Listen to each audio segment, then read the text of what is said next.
السلام علیکم ورحمۃ اللہ وبرکاتہ۔ آج پھر سے میں آپ لوگوں کی خدمت میں بڑا ہی خوبصورت بیان لے کر حاضر ہوں۔ انشاءاللہ یہ بیان آپ لوگوں کو پسند آئے گا اور اس بیان سے آپ لوگوں کو بہت کچھ سیکھنے کو ملے گا۔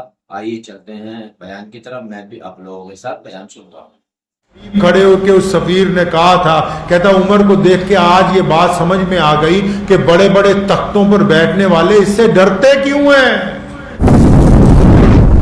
اللہ اکبر۔ ایک آخری واقعہ میں آپ کو سناتا ہوں، اپنی بات ختم کروں گا۔ حضرت عمر رضی اللہ تعالیٰ عنہ 62 سال کی عمر ہے۔ کتنے سال کی جی؟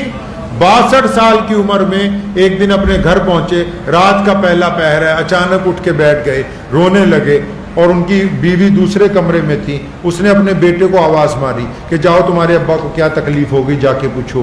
بیٹا پہنچا عمر رضی اللہ تعالیٰ عنہ کے پاس، خلیفہ ہے مسلمانوں کا، 65 لاکھ مربع میل کا اکیلا راجا ہے، کوئی دم نہیں مار سکتا عمر کے سامنے۔ ایران کے بادشاہ کا سفیر آیا تھا، عمر کو ڈھونڈتا رہا مدینے میں، کسی نے کہا باغ میں ہوگا کہیں۔ باغ میں گیا تو دیکھا گرمی کی وجہ سے ایک پتھر کو سرہانہ بنایا ہوا اور اپنا گمچھا رکھ کے اسی پہ سو رہے ہیں۔ تو قریب کھڑے ہو کے اس سفیر نے کہا تھا، کہتا عمر کو دیکھ کے آج یہ بات سمجھ میں آ گئی کہ بڑے بڑے تختوں پر بیٹھنے والے اس سے ڈرتے کیوں ہیں۔ وہ عمر اپنے گھر میں رات کو جب آنسو آئے، سارے ان کا بیٹا گیا، پوچھا ابو جی کیا بات ہے؟ فرمایا نہیں سب کو بلاؤ، اپنی ماں کو بھی بلا۔ سارے آ گئے، پوچھا کیا بات ہے، کیوں پریشان ہو؟ فرمایا پریشان میں اس لیے ہوں کہ آج جب میں مسجد نبوی سے نکلا، مجھے کئی لوگوں نے کہا کہ عمر اللہ بھی آپ سے راضی ہے، اللہ کی مخلوق بھی آپ سے راضی ہے،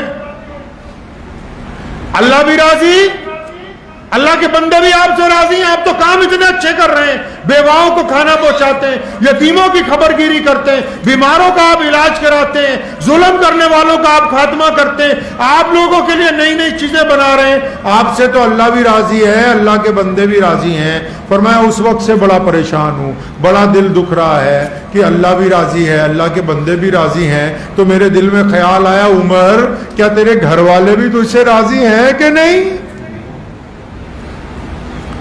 گھر والے راضی ہیں کہ نہیں؟ بیٹوں نے، بہووں نے، بچوں نے، سب نے کہا کہ امیر المومنین اب آپ سے راضی ہیں۔ ابھی سب کہہ رہے ہیں راضی ہیں، اتنی دیر میں عمر رضی اللہ تعالیٰ عنہ کی اہلیہ نے کہا ہاں عمر میں تجھ سے بہت کڑتی رہی، میں تجھ سے راضی نہیں، میں نہیں راضی تجھ سے، میرے بھی بڑے ارمان تھے، تو ساری زندگی دین کے کام میں لگا رہا، سارا دن مسجد میں، سارا دن میدان جہاد میں، اور ساری رات تو نقاب پہن کے مدینے کی گلیوں میں پھرتا ہے کہ کوئی غریب نہ ہو، کوئی بھوکا نہ ہو، کوئی مسکین نہ ہو۔ عمر میرا تو حق مر گیا بیچ میں، میرے بڑے ارمان تھے کہ کاش تیرے ساتھ بیٹھ کے کچھ باتیں ہوتی، کاش تیرے ساتھ بیٹھ کے کچھ لمحے ہوتے، میں کچھ اپنا دکھ درد بانٹتی، تیرے روب کی وجہ سے کبھی کہا ہی نہیں۔ عمر رضی اللہ تعالیٰ نے اپنی اہلیہ کی طرف متوجہ ہوئے، فوراً کہا کہ میں تیرے سے معذرت، بیوی سے معافی نہیں بلکہ اپنی جو کوتاہیاں ہیں ان کی معذرت کر رہے ہیں۔ میاں بیوی کا تو رشتہ ایسا ہوتا ہے کہ ہر غلطی جو ہے 10 منٹ کے بعد رضامندی میں تبدیل ہو جاتی ہے۔ فرمایا چل تو اللہ واسطے مجھے معاف کر دے، ساری زندگی نکل گئی، اللہ تبارک و تعالیٰ تجھے بھی اجر کریں گے۔ فرمایا نہیں پہلے ایک وعدہ کر مجھ سے۔ کس کی بیوی کہہ رہی ہے؟ امیر المومنین کی۔ فرمایا نہیں پہلے مجھ سے ایک وعدہ کرو۔ فرمایا ہاں بتا کیا وعدہ؟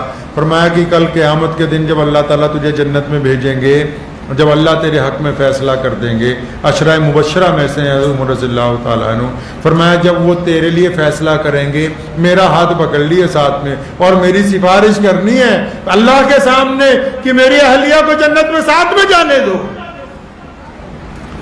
عمر رضی اللہ تعالیٰ نے وعدہ کیا، فرمایا میں وعدہ کرتا ہوں عمر جیسا امیر المومنین مسلمانوں کا خلیفہ اس بات کو سمجھتا ہے کہ اگر اللہ راضی ہو جائے اور پوری دنیا راضی ہو جائے، میرے گھر والے ناراض ہیں تو اس کا مطلب نہ اللہ راضی ہے نہ دنیا والے راضی ہیں۔ نعرہ تکبیر! ہمارے پہلوان چچا نعرہ اس لیے لگا رہے کیونکہ ہماری حنیفہ چچی ان سے راضی ہے الحمدللہ. یہ ہمارے ابو کے دور سے ماشاءاللہ نعرے لگاتے آ رہے ہیں. اللہ تعالیٰ ان کو خوب صحت عطا فرمائے. تو اس راز کو آپ سمجھ لیں کہ اللہ کی رضامندی کس میں ہے جی؟ اس نماز میں ہے جو آپ کے گھر والوں کو آپ سے راضی کر دے. اس نماز میں ہے جو آپ کے پڑوسی کوئی بھی، چاہے ہندو بھائی ہے، سکھ بھائی ہے، دلت بھائی ہے، کوئی بھی ہے. اسلام نے کہا کہ اگر پڑوسی راضی نہیں ہے تو ایمان نہیں ہے بندے کے بیچ میں. تو نماز ایسی جس سے گھر والے راضی ہوں، پڑوسی راضی ہوں، عزیز و اقارب راضی ہوں، جس میں اگر کسی سے ناراضگی ہو تو اللہ کے لیے ہو، محبت ہو تو اللہ کے لیے ہو. کر لیں گے جی انشاءاللہ. تو کوشش. تو میرے پیارے بھائیو، آپ کو یہ بیان کیسا لگا؟ اگر دنیا والے باہر راضی ہیں اور گھر والے ناراض ہیں، اس کا مطلب نہ اللہ راضی ہے نہ دنیا والے ناراض ہیں.